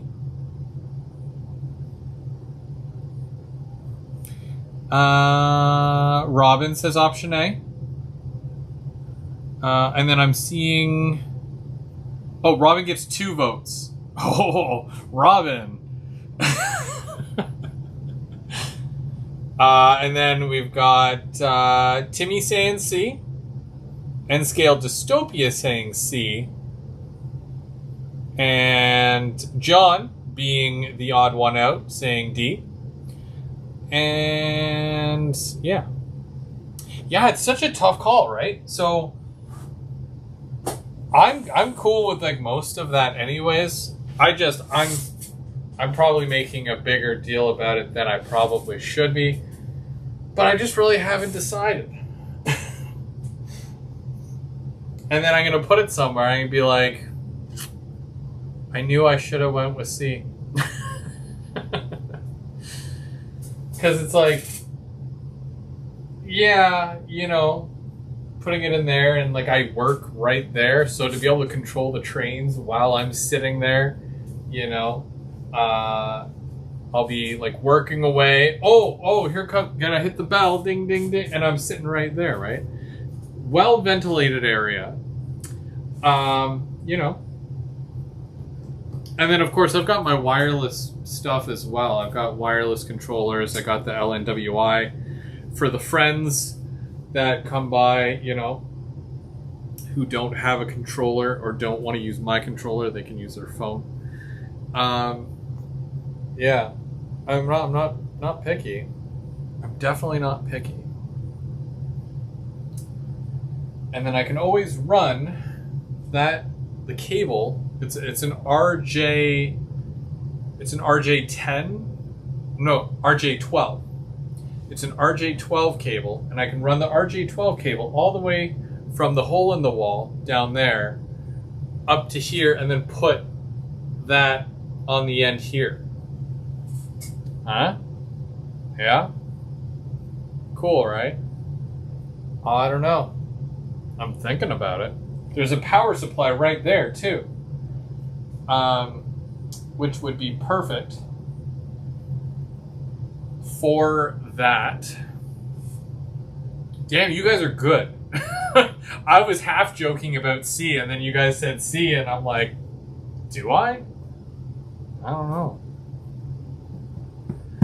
God, that's why I shouldn't ask questions like that. Now I think I'm further away from the answer that I was hoping. It's fine. I'll be fine. It's just, I'm overthinking things. It's fine. I'll be okay.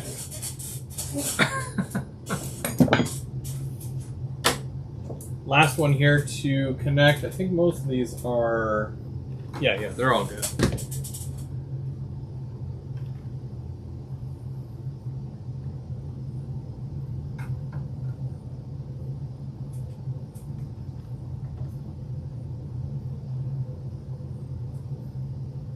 Okay, so for those of you who said C, and I'm not discrediting the A's, B's, and the 1D that, you know, was really voting for that D. Why C? Why did you choose C over A and B? Because A and B is pretty, you know, with the yard area, right? Where C is all the way over there, away from the layout. What? And you know, you don't have to like say because I said so. I want to know what your thought is with that, your reasoning. Maybe you're doing it just to mess with me. I don't know. I mean, if you're just messing with me, that's cool too. I'd probably do the same thing. But yeah, I'm just curious as to why you guys picked C over A and B.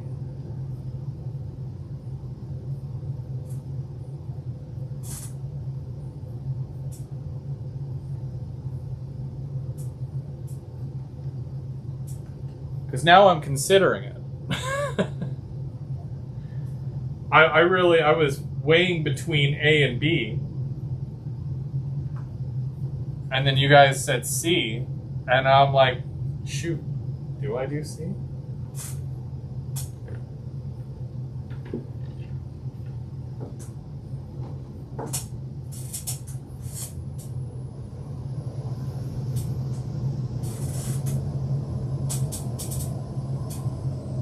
C is a better spot near computer. Well, that's a very fair statement.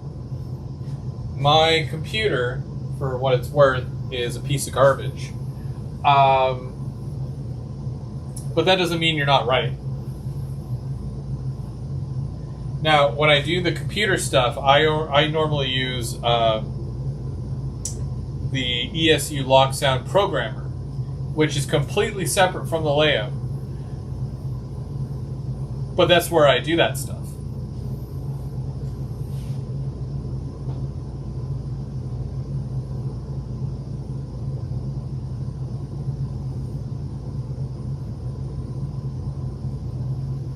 Close to all the tech gear. That's fair. That's fair.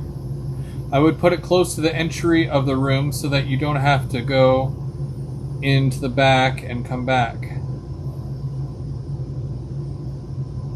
Yeah, like if there was a connection in there where I can, you know, run the... But you gotta remember, I've got wireless everything as well. That controller is strictly just a hardwired, you know... It's a hardwired connection. C. Keep ugly things in the ugly area. Also the best answer. Todd loves the ESU Lock Programmer. It is honestly the best way to not reprogram everything that's on your main line by accident. Also, I have mostly ESU, so it kind of made sense for me at the time. I would have loved to put one single track somewhere on the layout that I could do all my programming on, but then I'd have to bring my computer out here. I thought about adding a track right over my workbench area and then having that connected to my ESU programmer. I don't know how committed I am to that. Yeah, I don't know. I still can't get over the keep the ugly things in the ugly area. Yeah. I mean, I definitely gotta, declutter that with a broom and garbage bag.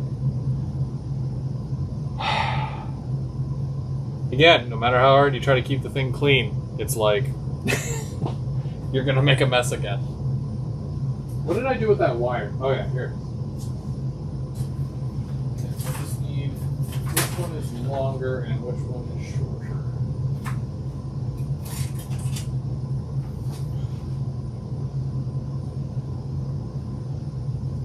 Okay, this one is shorter for sure. Whoops.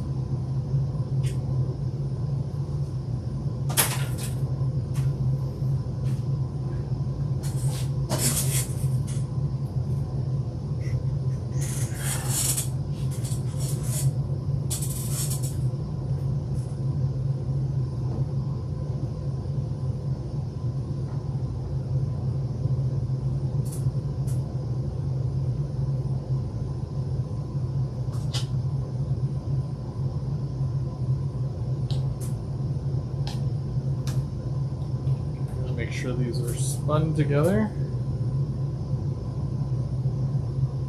There we go. What time is it? Do we know what time it is? I gotta keep an eye on the time. Oh wow, it's 9 o'clock. Okay. And you guys weren't gonna tell me, were you?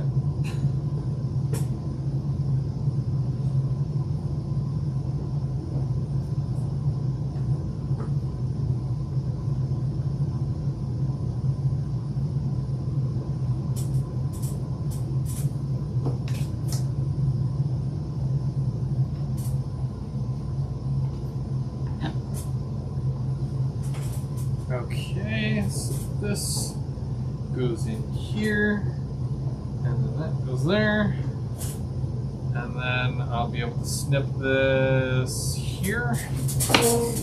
So I'm just connecting one board to another board right now.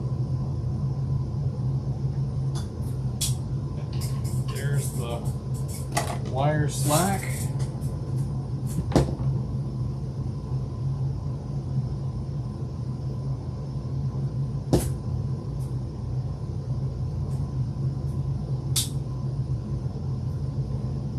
See, I don't do wiring all that well, and I like to keep things simple.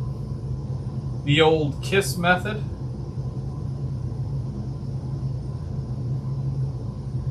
So, that's why I do things this way.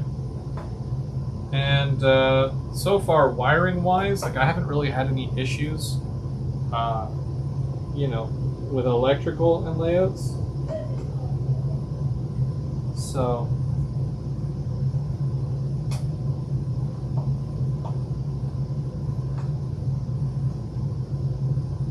it's nothing too crazy, nothing too advanced. I mean, the coolest thing I've ever done is the auto reversing, and I thought that was going to be like rocket science. And it turns out it wasn't rocket science. I'm just, nervous about that stuff. I'm going to keep that handy just in case. Still got lots of wire anyways. Okay, so I attached all the wiring here is good. I'm pretty happy with it. And I did wiring down there. Nothing's really attached to that yet, but I'll get to that eventually. So when the package does show up tomorrow, which I'm banking on it showing up tomorrow, because that's what Canada Post says, So if it does show up tomorrow, I'll be able to do some work. Nothing happens tomorrow after work as well, so that's good. And then hopefully I can get the main line completed by Saturday evening. And if that is the case, and I get the blessings from the wife, what package? My Otter Valley package. That's right. OVR is sending me my my package. There was a couple of things. Oh, even a box car, a Rapido box car. I had paid for that like a month ago, and I'm like, hold on to this for me because honestly, like, I don't want to ship just a box car. So I might do a live Saturday night. So you guys will have to, if you're interested and you want to see things run, or you know, me start like, you know, getting mad at this because it doesn't work, you'll have to tune in to see that happen. I don't know which way it's gonna go. I have no idea. Maybe I can talk Mark into coming over. That'd be kind of cool. Mark, come run trains, you know. And I'll figure out this whole power supply and where that's gonna go as well. So we'll see. We'll see what happens. I'm hopeful. I'll get rid of the garbage as well, so you don't have to look at that. You're welcome. And see about running some trains, because it's been too long. Way too long. I think the last time I ran trains was that was March, just before my birthday, and it was at the museum when the club did that whole thing at the museum. So yeah, I don't have a duck under anymore, right? So that's good. Avoid those. So yeah, so it's been since March since I've been able to run trains, like actually run trains. So it'll be nice to be able to do that. I'm hoping that everything is good with the track work everywhere.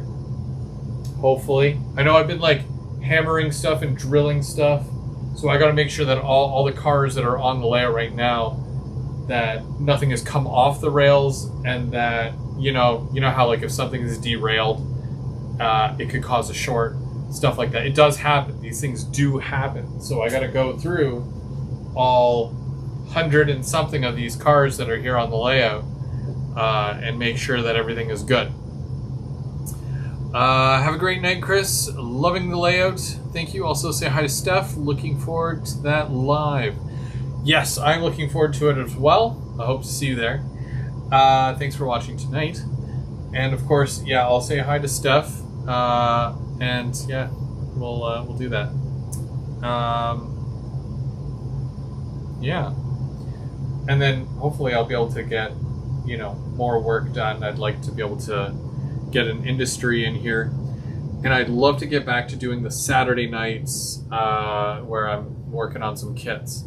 Because if that is the case, I do need to do some work with my ethanol buildings. I need to rework them, make sure that they're weathered and all set up for the layout. Do some touch-ups, stuff like that. I know some stuff broke in transit, so I gotta do some repairs, of course. Unfortunately, it does happen. But all right, guys. Well, thank you so much. If I don't, for whatever reason, obviously, if you don't see that I have a live setup, obviously something's come up. So then just tune in to James and, of course, Mike Monday. And then we'll be doing GVO After Dark next Thursday. You'll want to tune into that because we're going to do a special show. Not going to tell you yet, but we'll see you then. Also, was there something else? I don't think there was. Yeah, no, that was good. That was good. All right. You guys have yourselves a great night, and thanks for watching.